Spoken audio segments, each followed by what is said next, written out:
Monsieur, madame et dames, amis et téléspectateurs Fass Ngom TV ñi ngi leen di nuyu di leen ziar di fekk ku nekk fi nga toog jox ko loxo donte temps bi ma teew ko di leen wax rek dal leen ak jàmm ci suñu émission waxtaanu njëriñ émission bi nekk lu ama am solo boo xamante ni si day sensibiliser di éduquer di informer la population bi nga xamante ni si dafa regorger jeunes yu déterminés et pétris de joie et de talent. De ce fait émission bi dañ ko indi woon fii ci commune bi pour dalal ki ñuy wax monsieur le maire Alioune Sarr monsieur le maire ñu ngi lay nuyu. maa ngi leen di fay leen dalal jàmm. Merci beaucoup kontaan nañ ci accueil bi et tout ça monsieur le maire dañ fi ñëwoon tey pour sekk ak yow waxtaan bëggoon la poser ay questions. Suñu première question moom mooy gis nañ ni yaa ngi ci commune bi boobaak léegi yàgg na loolu gis nañ ni aussi yaa ngi def ay progrès yaa ngi def ay jéego pour commune bi jëm ci kanam yaa ngi def sa liggéey ni mu fa waree mais gis nañ ni am na ñoo xamante ni si ñi ngi ñaxtu li ci wàllum njàng mi ci wàllum paj mi ci wàllum courant bi ak ndox bi léegi ñu la doon laaj yan njeexital nga jël yan solution nga jël pour porter atteinte à ces léthargies. Merci beaucoup ñu ngi lay sant bu baax di la gërëm équipe bi waa Fass Ngom TV di aussi d'abord rafetlu initiative bi nga xam ni jël ngeen ko parce que loolu mooy njëriñal tasu xabaar ndax boo nekkee ci barab di fa yëngatu laaj na population bi nga xam ni yàlla dogal na ñoom ngay jëflanteel ñuy xam te xëy na xam bi mën na am waaye lu mel nii day yokk jokkuwaay boo xamante ni dinañu mën a xam exactement lépp loo xamante ni vraiment mi ngi fii dox ñu am ci seeni xalaat kon dinaa ko rafetlu trop yàlla dogal na nag comme ni nga ko xalaatee wax ko man maa ngi bëgg a def ab diir ci collectivité locale wala collectivité territoriale maa ngi fi ñëw en 76 maa ngi ñëw janvier 97 plutôt janvier 97 ci commune rurale de Pal yàlla dogal na it ma def fa fukki at ak ñaar jóge Pal yàlla dogal Fass Pal dem commune Fass nekk commune rurale ma ñëw Fass moom it depuis 2009 ba léegi ragal naa ni 2009 ba 2021 presque boo ko xoolee dafay dem ci fukki at ak ñaar jëm fukki at ak ñett n'est-ce pas kon ragal naa ni am na diir boo xam ni def naa ko yàlla dogal na it bi may ñëw d'abord ci commune rurale de Pal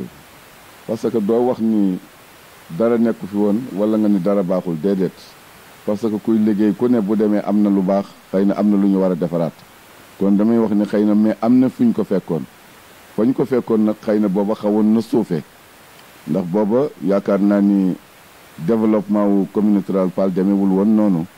beneen bi ci des it xëy na gis-gis yi xëy na am na foo xam ne àggu fa woon boo xoolee tey ci wàllu éducation wàllu njàngale parce que ba mu fi ñëw booba juróom-ñaari école moo fi am ci commune rurale bi yëpp yoo xam ne presque mi ngi composé ay 50 booba mi ngi nekkoon 45 villages mais d'abord actuellement mi ngi ci 55 villages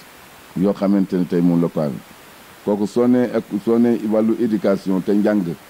war a jiitu ci lépp muy xam-xam juróom-ñaari école moo fi amoon ñu nekk fi yàlla dogal na bu ñu fay jóge Paal ñu ngi ci 39 écoles créé nañ fa bon bu ko def coo xam ne ñu ngi wàcc jëm ci wàllu vraiment njàng mi ñu def ci ay jéego yoo xam ni it yu am solo ku bëgg ni itam aussi développement comme ni nga ko waxee nga nekk ci zone boo xamante ni yëngu-yëngu yi bari na ñu ngi ci àll bi mais am na enclavement yoo xamante ni pour dem ca dana jafe trop kooku it ñu amoon ci gis ci zone boo xamante ni ñoo ngi ci doon yëngu muy zone jéer yi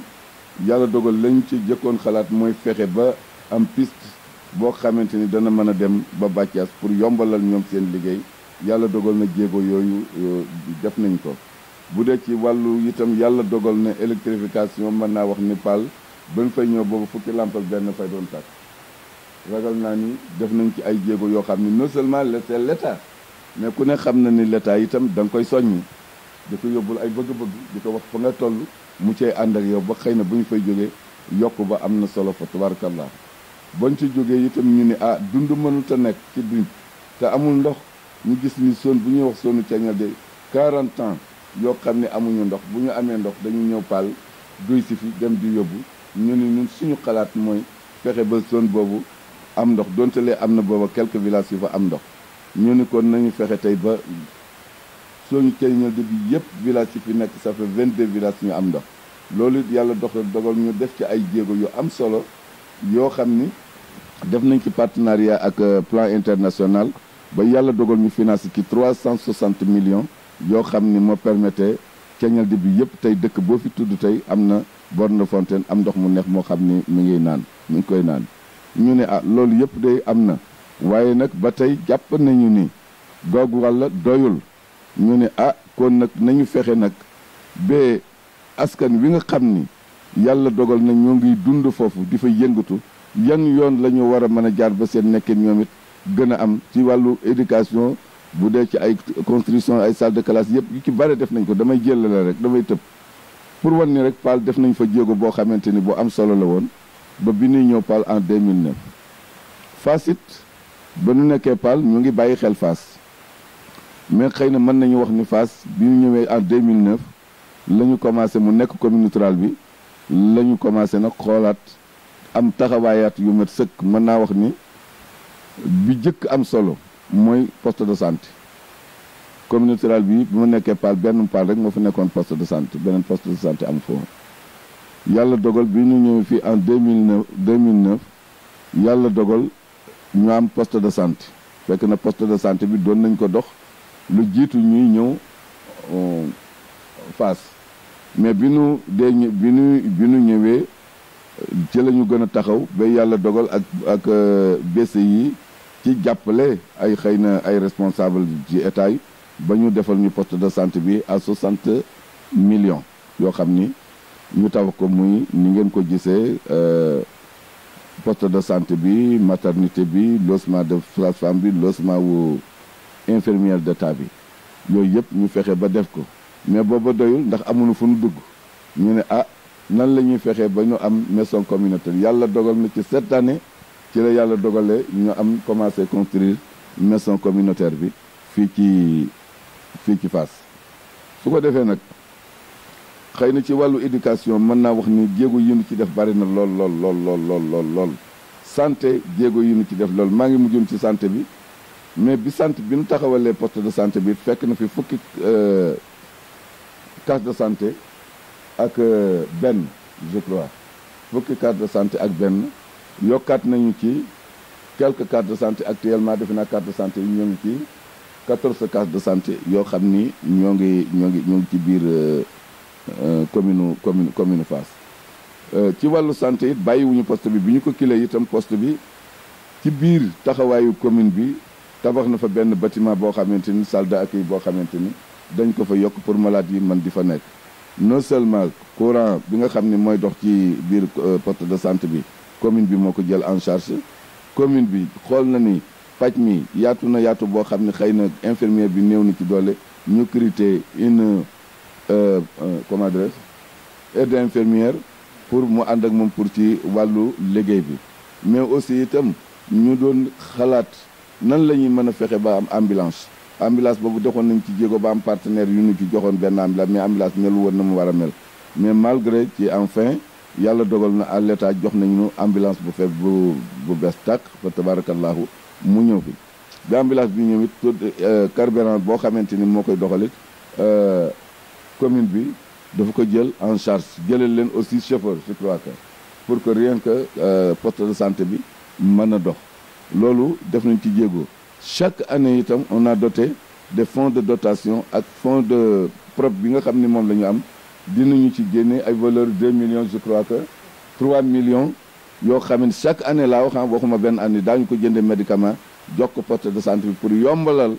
liggéeyam mais yombalal ñi nga xam ne ñoo koy fréquenter par rapport ak li ñuy jaayee médicament bi di gën di yomb par rapport bu ñu ko doon jënd ci bu ñu ko doon jënd ci pharmacien duñ ci mais carte de santé yooyu ñu yëm yëpp benn bu ci nekk dañu lay doté des médicaments yoo xamante ni dana dëppoog yi nga xamante ni vraiment moom nga war a doxee. beneen bi ci desit nag am farlu gu mat sëkk goo xam ne infirmière bi taxaw na ci chaque case de santé dañ cay dem di vérifier di toppatoo xale yi di toppatoo jigéen ñi ba def nañ ci ay étapes yoo am solo moom it ci wàllu santé wàllu santé wàllu éducation juju naa ko sànq liñ fa def ci ay classe bari na xëy na mënuma taxaw di ko lim tey ndax temps bi mayu na ko mais dëkk boo fi dem tey bari na yoo xamante ni salle de classe yoo xam ne waxuma salle de classe pour état yi mu tax mais salle de classe yoo xam ni commune bi ñoo ko tabax ci seen budget ak fonds de dotation ak fonds de concours ndax dafa am ñaari fonds yoo xam ne ni état dafa ñu koy jox te c'est xëy na c'est important bu njëkk amul woon sax solo parce que mi ngi doon nekk ay 10 millions matul woon sax ay 3 millions la jëkkoon di ay 4 millions ba ci ay 10 millions ba xëy na actuellement mu nekk ci tey xëy na ay 18 millions 20 millions ak 30 millions ci fonds de dotation boobu dafa am volet yoo xam ni ki lay war a jëm di ci wàllu dañu naan la nangam ji war na dem ci jeunesse sport wàll bi war na dem ci santé wàll bi war na dem ci l'éducation mais loolu yëpp it dañ koy accompagner ak budget bi am loo xam ne dañ ko ci boole ci budget bi pour que mën a yombal loolu mu gën a am solo parce que damay wax ni rek ba ci fii nu toll may wax ak yow tous les matériels yoo xamante ni man a comment dirais-je fourniture scolaire tey andi nañ ko muy valeur u 7 millions moins de 8 millions yoo xam ni jënd nañ ko mi ngi fii te bëgg nañu balay école diw bi ñu mën ko doter école yëpp ñu jot ci construire nañu ay salle de classe yu bari yoo xam ni itam kii bi moo ko def bu ñu nee la fonds de concours nag fonds de concours du ñu ni la demal nga tabax lee dañu la ko jox ni la fonds de concours mais investissement lay doon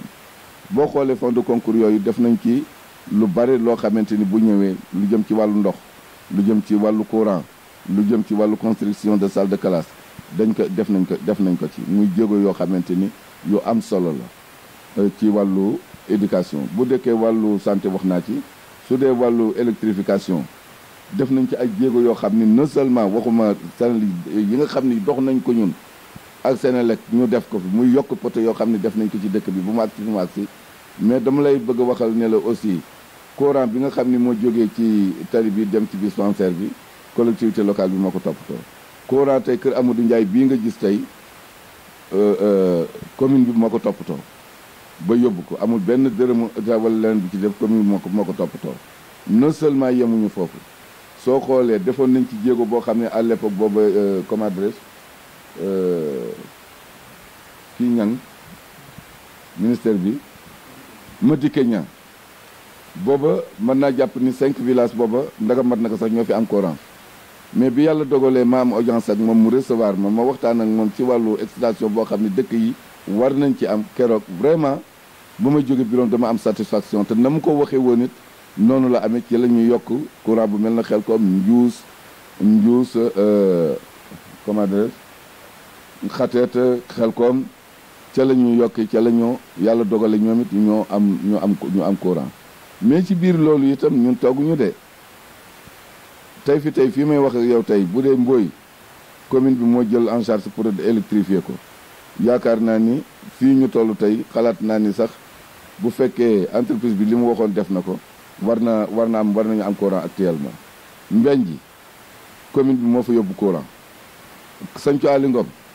ñoo fa yóbbu courant Baqeye ñoo fa yóbbu courant Ndaabe ñoo fa yóbbu courant actuellement yoo xamante ni mi ngi ci jamono yoo xam te pour walla ni la ci wàllu jéego ci wàllu électrification itam dox nañ ci ay jéego yu mat non seulement nag waxuma Fass yokk yi nga xam ni def nañ ko ci yoo xamante ni commune bi moo ko jël en charge di ko def yokk poto yi jël entreprise fay ko mu yokk poto yi commune bi moo ko def aussi chaque année dañuy def entretien boo xamante ni pour lamp yi mu leer ba bu ngeen xoolee tey dëkk bi daal ko lamp yi nga xam ne ñooñu lañ ci posé tey du ñu ci nekkoon tey loolu yëpp nag commune bi moo ko liggéey dinañu ko liggéey wax dëggu nag su nu waxee ni walla ci wàll googu jéego yi nga xam ni def nañ ko am na lu des parce que boo mënee tey nii 55 villages tey jii xëy na tey boo xoolee dëkk yi fi am courant tey boo ko yëg defe naa àggul ci 15 actuellement est-ce que ëppul 15 sax actuellement ak yi nu defar ñun waaw voilà yoo xam ni tey courant nga fa mais li fi des bari na ndagam Fass ci boppam rek barke moo am poto yoo xam ni koñ yoo xam ni ñoo ngi soxla poto te mën a guñu ko am vraiment jëlale naa nag dëkk yi nga xam ne tey soxla nañu courant mais courant bi dafa am nu muy doxee parce que bi ñu xoolee wàllu courant bi dañu waxoon ni lépp loo xam ni jege na ci station bi daañu ko électrifier yi nga xam ni sore na daañu ci def solaire def nañ ci nag ay procès sooñ cañal di bii yëpp amoon nañ fi procès boo xamante ni procès solaire la boo xam ne dëkk yi fi nekk yëpp amoon nañ ko amoon nañu solaire yoo xam ne daañu ci mën a taal seen lampe daañu ci mën a taal seen rajo et cetera yu demee noonu xëy na courant bu doy boo xam ne dana leen mën a yóbbu lu dem na ay frigo ak yu demee na ko ay télévision moo xawoon def kon courant bi jàpp nañu def mais nag courant yi dañuy xam ni mbir la moo xam ne du mu yomb te itam loolu service de l'État moo ci war a maanaam mën naa wax ni mooy njëlbéenul ki ko war a def collectivité locale nag démembrement la ci l'État boo xam ne dañu ko ni jox nañu la sa bopp ngay saytu sa budget mais ngay yëngu ci yi di yëngu ci yi donte lee ay compétences transférées la ñu jox muy 9 compétences mais am na yoo xam ne duggul ci compétence yooyu mais ñu ko jël en charge lu mel ne lii ma la wax tey ji muy électrification ak ndox yi soo xoolee ci wàllu ndox it wax nga ni am nay jafe-jafe c'est vrai mais def nañ ci état bi yoo xam ni commune bi moo ko defan Fass gi yokk nañu fi extension yoo xamante ni ay tuyaux yoo xam ni commune bi moo ko def yokk nañ ko Kër Amadou Ndiaye yokk nañ ko Semel yokk nañ ko Pay yokk nañ ko Xateet yokk nañ ko Xelkom et cetera Mbaabu yóbbu nañu fa ndox moom ak 35 millions yoo xam ni yóbbu nañ ko fa ndox pour wan la ne la itam ci wàllu ndox mi yëngatu nañ ci yëngatu boo xam ne tey sur les 55 villages yi 4 villages nga ciy dem tey te doo fa fekk borne fontaine 4 villages mais 51 villages yëpp tey foofa dem da nga fa fekk borne fontaine boo xam ne te ne am na ndox kon def nañ ci jéego mais nag pour wax la ni la nag yàlla mi bind jaam yi bind jamono ndagam moo sottalul lépp waxuma laak jaam bi kon pour wan la ni la ñun ay effort la ñuy def xëy na wax nga ni jafe-jafe dëgg la am na ndax bi ñuy ñëw Paal bi may nekkee Paal ay budget 30 millions la ñu doon ba watee ay budget 30 nangam millions mosul àgg 40 millions bi ñuy ñëw Fass ñu bare dañu ni Fass commune rurale war fa dem parce que amul benn ressource boo xam ni war na mën a yóbbu Fass ci kanam ma ne loolu yëpp dëgg la de waaye comme Paal dañu demandé moom nekk commune te kër Maam Rawaan ci seen bopp ñoom ñoo ko bëgg il fallait que ñu jéem ci taxaw ba mu nekk Fass it nag Fass Maam Laaji Rawaan la buñ ci am tiitaange Maam Laaji Rawaan na ko yoral boppam at mi nu fi dikkee defe naa 2009 on a budget 37 millions je crois que la ñu def budget mais recouvrer nañu 40 quelques millions kooku nag su ko defee daal di am moom xaalis boobu fan la jóge ak na mu fi dikk pour wan la ni la bu fekkee ressource boo xam ni war na jóge ci biir dëkk bi maanaam nit ñi war nañ ko def mu dem na lu mel na impôt presque gëw ma ni am na année boo xam ni mas nañ ci recouvrir lu mat 4 millions bi ñu koy fay rawatina nag depuis 2012 ba fii ma toog di wax ak yow ça fait 9 ans amul benn chef de carré bu la di fay naa ñaari dërëm taxe fédérale amul kon ressource boobu taxul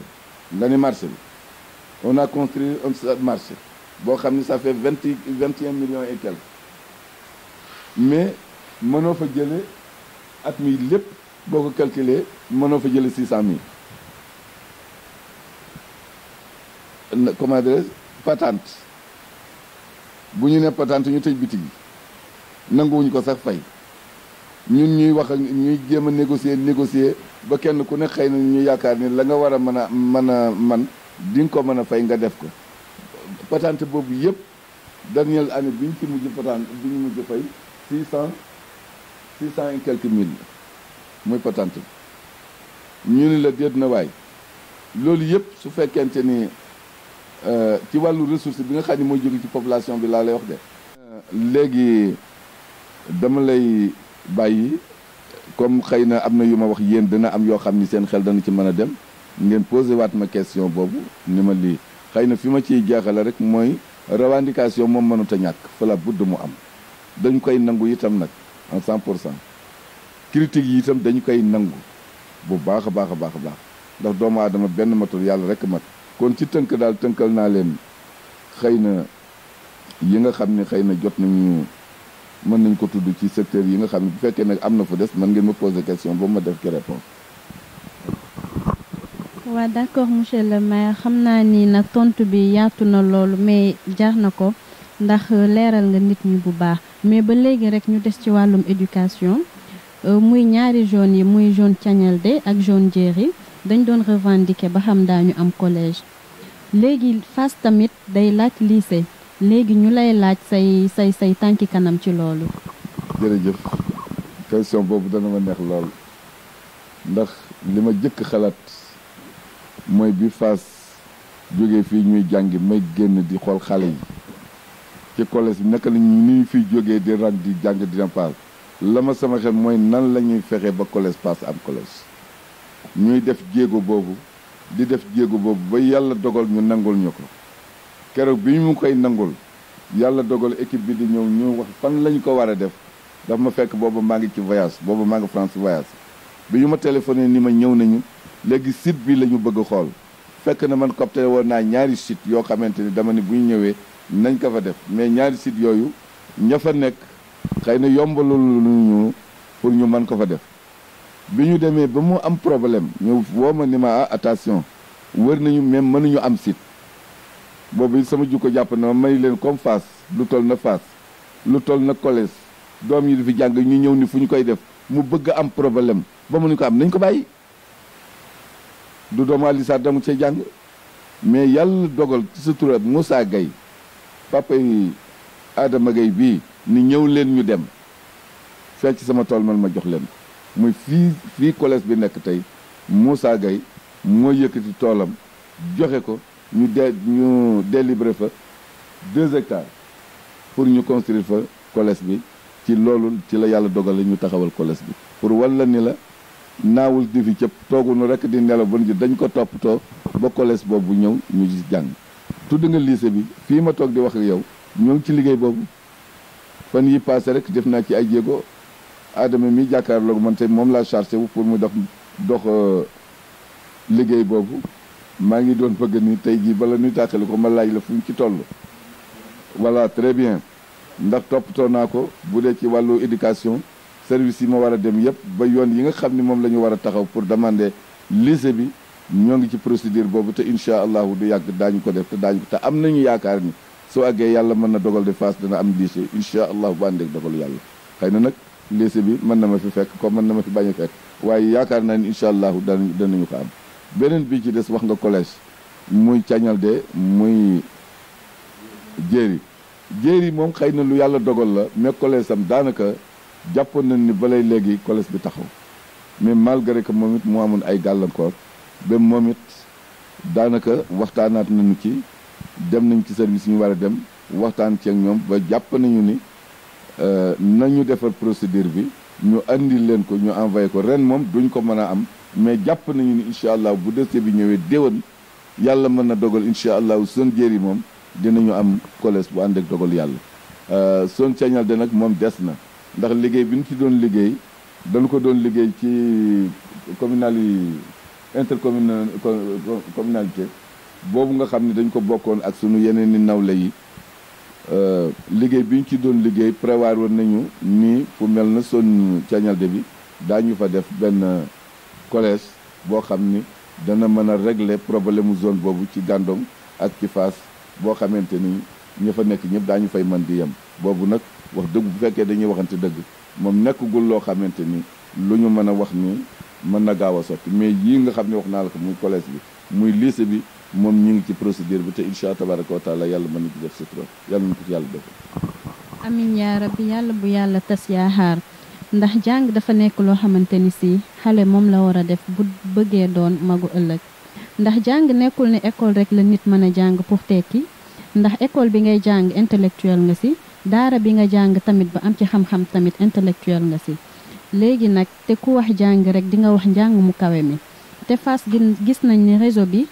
temps yi ñu passé normaloon na mais ces derniers temps dafa delluwaat ni mu meloon te ku xam Fass xam ay étudiants yoo xamante ni si presque ñoom ñëpp UVS la ñuy jàngee gis tamit ñoo xamante ni si dañuy def vente en ligne donc réseau bi bu normalulee seen ay activité dina sooxe léegi ñu la doon laaj yéen yan taxawaay ngeen am ci wàllum réseau boobu.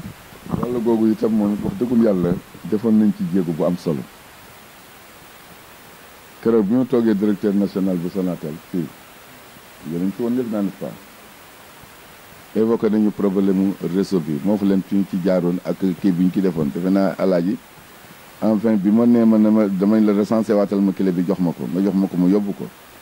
yaakaar naa ni bi fi directeur jógee assuré loon nañu ni dañu def bañ ci doxee tuuti itam yàlla dogal na lañ ma woon ni man nañ ko vérifier defaraat nañ ko parce que dafa amoon problème ci fii ci antenne bi mais defar nañ ko remen yooyu jamono suma mais yëg naa ni demaat na bi mu demaatee itam vraiment wax naa leen ko ñu ni dafa laaj ñu def fi benn antenne wax dëggun yàlla nag bu fekkee dañuy waxati dëgg am na ci loo xam ne man ci noonu la def ndax man damay fàtte te itam wax dëggun yàlla dafa am loo xam ne boo ko sumbee di ko def waruloo am nañ koy waxee taxawaay xëy na man maa leen yéex a soññi parce que waxoon nañu ni fu ñu def ba ma waxoon ni nañ leen wutal foo xam ni daañu fa mën a poser benn antenne bi pour que réseau bi mën a régler définitivement mais aussi am na canal yoo xam ni itam waroon nañ ko mën a def pour que réseau bi mën a am parce que dañu ma 4G bi la ñu bëgg direct moom mu face am ko ba yaakaar naa ni daal mi ngi ko nemmi ko man mi moom laa ko nemmi ko mais je crois que à partir d'aujourd'hui incha allah tabaraka wa taala dinaa xool man dinaa ci defaat yeneen i jéego pour ñu jéem a xool naka la ñuy fexe ba jàngoro jol ji ñu faj ko waaw mais nag damay ñaan ñu di ma ci soññ aussi nag ngeen di ma ci soññ xëy na début de semaine bii daal di ñëw bu soobee yàlla moom incha allah dinaa leen contacter dinaa ci wax ak ñoom après renseignement bu ma ci am alors hélas dinaa la informer incha allah taala. waa baax na incha allah dañ ko xaar léegi ñu gis ni suñu commune dafa am beaucoup de potentialité en ressources humaines ñu gis ni jeunes yi moom ñoom ñoo ci ëpp léegi ñu doon laajte financement yi sur le plan politique et culturel fan la toll. Financement yi sur le plan culturel li ma mën a gëm daal ci wàllu jeunesse bi yaakaar naa ni nag am na fi ay étapes yoo xam ni am na parce que xëy na ñun li ñu jëkk xalaat yi wax dëgg moo di nan la ñuy fexe ba jeunes yi am jeunesse bi am fu mu jàpp fu mu liggéey defoon naa benn liggéey boo xam ni Mamadou Ly defoon na ko yaakaar naa ni parce que booba dama waxoon ne nañu recenser mboolem xale yi fi nekk mboolem ñi fi am diplôme aussi itam ñu fi am diplôme ak diplôme bu fi waay mën a am ak nit bu fi am nañu fexe ba recenser ko ragal naa ni bi loolu amee Mamadou Ly mi recensé def na ci recensement bu am solo boo xam ne actuellement mi ngi fi ma ni leen woon loolu lan lay yombal ndax xëy na ñun noo ngi ci dëkk bi mais xamuñu ci xale yi ci lan la ñu xamuñu ban diplôme léeg-léeg man ma ci xale boo xam ne nee na ma maa ngi sama master 2 wala sama master 2 diplôme bu ne am na ci dëkk bi mais xamoo leen ma ni leen soo leen xamul nag mënoo fexe ba xam nooy doxale seeni soxla recensement boobu def nañ ko ma ni dafay baax pour que bu ñu demee ba yaakaar ni war nañu soxla ci lu mel noonu ñu mën ci jël beneen bi ji desit politique gu état bi wax dëggul yàlla tey def na politique boo xam ne comme ni ngeen ko dégg ñu ngi président nan la ñuy fexe ba jàppale xale yi pour ñu liggéey moo fi andi woon PSDAR boobu ma lay wax moo fi andi PDIDAS bi nga xamante ni moo jeex barka démb looloo ko fi andi fay boo xoolee par exemple tey xale yi dëgg la nag xëy na ci wàllu emploi des na lu bare waaye nag am ngeen ci jéego boo xam ni yéen waa Fass bu leen ko xeeb de bu leen ko xeeb xëy na nag daañuy wax naan salaire bi tuuti na wala lii tuuti na ñaar ñu jëm parce que tey fi tey lu gàtt tey defe naa ni maa ngi gis car wala ñaari car yoo xam ne chaque jour daañu fees car yi dem liggéey ci Laurent bu ñu wàccee ñu ñëw te lu gàtt ci car yooyu mën naa wax ni tey lu ëpp 100 personnes ñoo ngi ciy liggéey lu bon di ci jot ay salaire yoo xam ne fi ni ferme de la Teranga ba barki démb maa ngi ciy wax seen directeur bi woo naa ko téléphone mu ne ma xëy na Covid bi moo taxoon mais fas nañu yéene commencé ci wàllu liggéey bi ndax démarré nañu fële moom liggéey bu am solo mais nee nañu dina ñëw te xam naa ni foofu moom incha allah su fekkee ni démarré na moom it danañu may xale yu bare dañu fa mën a liggéey. beneen bi ci des it wax dëggun yàlla xam nga toujours li may wax nit ki waxuma ko dugguma ci mën ak politique nag déedéet waaye nag étape la boo xam ne bu am solo la ndax it xëy na université bi Ibrahima nekkee université je crois que yaakaar naa tey boo xoolee tey li nga xam ni dugg na fi tey ci commune bi dugg fa tey ci Fass ci xale yoo xam ne tey jii fa tabarakallahu ahsanul xaaliqiin ñoo ngi ak jàpp am na solo te xëy na bu ñu amul woon loolu duñ ko am kon li ñuy war a xeex tey ñun Fass am taxawaay cadre yi fi nekk am taxawaay ba ñu am responsabilité boo xam ni dinañu mën a taxaw ba fexe ba xeex ndaw yi nga xam ne ñoo nekk fii ñu fexe ba ñu am ci lu ñu mën a jàpp. waa monsieur le maire gis nañ ni yaa ngi def ay jéego pour Fass jëm ci kanam mais gis nañ ni à chaque fois lépp lu nit di def rek dina am ay gàllankoor yu ciy dugg léegi ñu bëggoon xam yow gàllankoor yi nan nga koy dundee nan ngay def ba tegee leen de côté pour doxal pour doxal sa yoon. xam nga gàllankoor moo mënul ñàkk voilà bu du day am ci lu mu mën a doon defe naa junjoon nañ ko ci njëlbeen gi xëy na nga baal ma monsieur le maire nga leeral loolu ma maanaam obstacle yi nga am ci loo ci tuddoon comme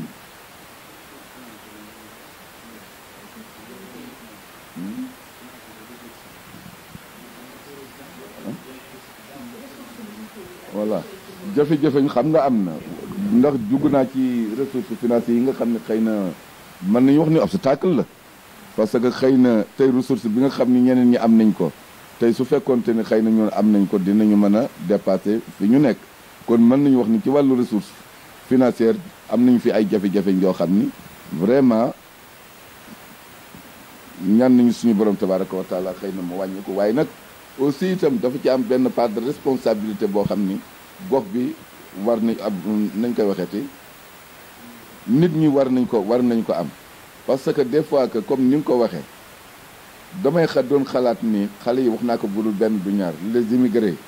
dama wax ni ñi fi nekk tey man dama gis fu mel na que zone Bawal fu mel na que zone Njaamur fu mel na que Saalum fu mel na que Fuuta soo fa demee investissement yi ëpp solo yëpp immigrés yi ñoo ko fa def doo état immigrés yi ñoo ko fa def aussi immigrés yi ñoo ngi jàppale seen collectivité territoriale ci ay investissement yu am solo mu teg mais tey fii tey diggante entre Pal ak Fass immigrés yi fi nekk tey boo leen recensé lu gàtt mën nga ci recensé 100 personnes ma ne leen tee ngeen taxawal yéen ay association yoo xamante ni ëllëg ci biir daa ngeen mën a fexe ba ni ñeneen ñi di jàppale seen gox ngeen di jàppale mais tey bopp sa bopp la lu mën a doon dafa war a am organisation immigré yi fii de lu bon bu fekkoonte ni nekk nañu benn jéem a xool naka la ñuy dimbalee seen i gox dama mën naa wax ni at mu nekk war na am benn activité boo xam ni mën nañ ko indil Fass ni fan la ko poste de santé war a nekk fan la école war a nekk ñu participer à une construction de benn salle de classe wala benn carte de santé wala et cetera lu demee noonu kooku dafay nekk loo xamante ni vraiment lu am solo yooyu yëpp nag dëgg la ay jafe-jafe la mais àdduna xëyul sotti xëy na nag tant que ñoo ngi dox avec cette génération boo xamante ni xëy na tey man ni ma gisee ndaw ñi ak ni ma gisee seen taxawaay mel na xëy na soppiku mën na ci am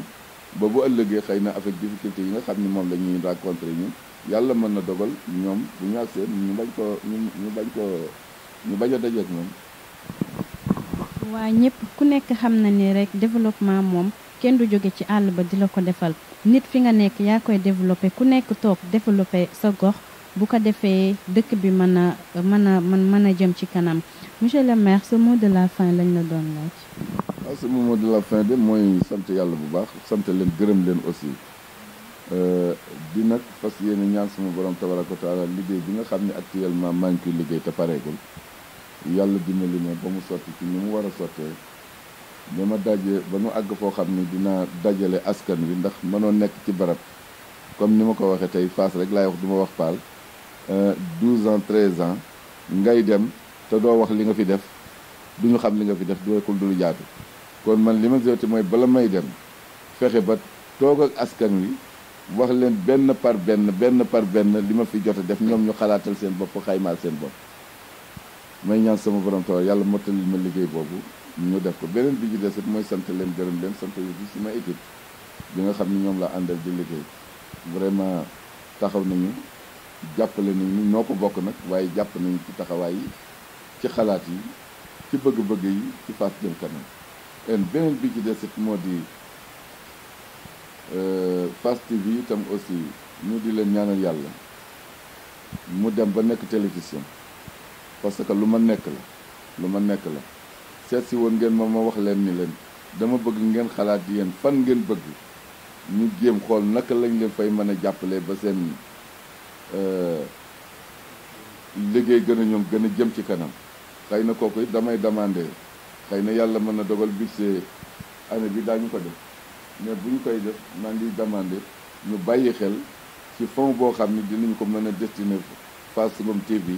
pour gën leen jàppale ba seen liggéey bii ñuy liggéey mën a gën a jëm kanam ndax tas xabaar kat lu am solo la waaye nag damay wax ni tas xabaar bu ci benn nuñ koy waxee wax lu dul dëgg nekk wala yàq ci nit wala wax ci nit loo xamante ne du loo ko war a wax déedéet wala sulli ci mbootu nit parce que ñun ñëpp ay jullit lañu ñun ñëpp ay nañ koy waxee ci kenn ku ne bëgg nga lu baax may ñaan ñun ñëpp di askan wi ñu delloo ci suñu xel yéenante lu rafet di waxlante lu rafet di diisoo ci yu bare te xam ne nag dëkk bi noo koy mën a avancer noo koy mën a tàggal kon na ñëpp taxaw jàpp ci Fass liggéey ku gis loo xamante ni war nga ni lii kat war nañ ko defaraat ñëwal wax ko ñu pare nañu pour lépp loo xam ne gis ngeen ko te war nañ ko laaj ñu war leen ko maa ngi leen di ñaan ñëw leen ñu waxtaane ko askan wi mën ci jot maa ngi sant ñëpp di gërëm ñëpp asalaamaaleykum wa rahmatullah. waa xam naa ni cant ak ngërëm yéen lay ñeel rek di leen fàttali ba léegi yéen a ngi ci biir Fass Ngom TV ci seen émission waxtaanu njëriñ ñu dalaloon ci monsieur le maire Alioune Sarr ñu amoon ak moom ay ponk yu am solo yuñ doon développé di sant ñëpp di gërëm ñëpp suñu réalisateur yi suñu conseil yi ñoom ñëpp ñu ngi leen ni sant di leen gërëm xam naa ni ñu def noonu ba beneen yoon ak ci beneen numéro incha allah.